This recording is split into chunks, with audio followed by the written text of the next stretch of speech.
So I want to cover a little bit here on how you can use the Chameleon pens to overlay, to be able to actually change the color, to do tints, to change the base. Now I'm using the Bubblegum Pink right now, and I did this little orchid here. I fused the pen, so I went from the light to the dark, like you see here, and you can actually, once you've got the fuse all gone from the pen, you can use this just like you would a traditional alcohol-based pen, without fusing it, to do a couple of layers over to go even darker than the pure color of the pen, because you're putting multiple layers. So that's one way that you can overlay and change the natural color of the pen.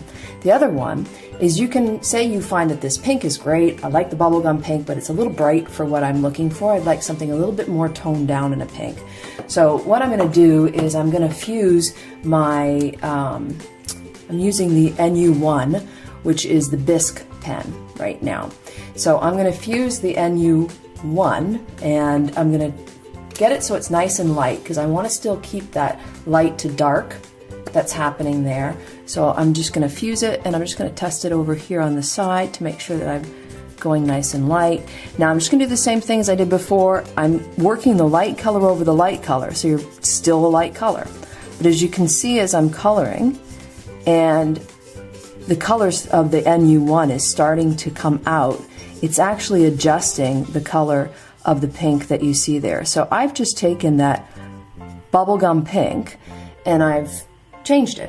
So it's a bit of a peachy pink now. I've toned it down a little bit just by using the bisque.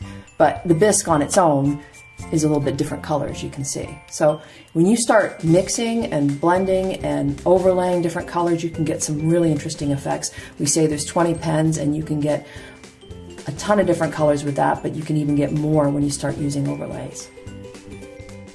For more great tips and techniques, check out our video learning gallery on ChameleonPens.com.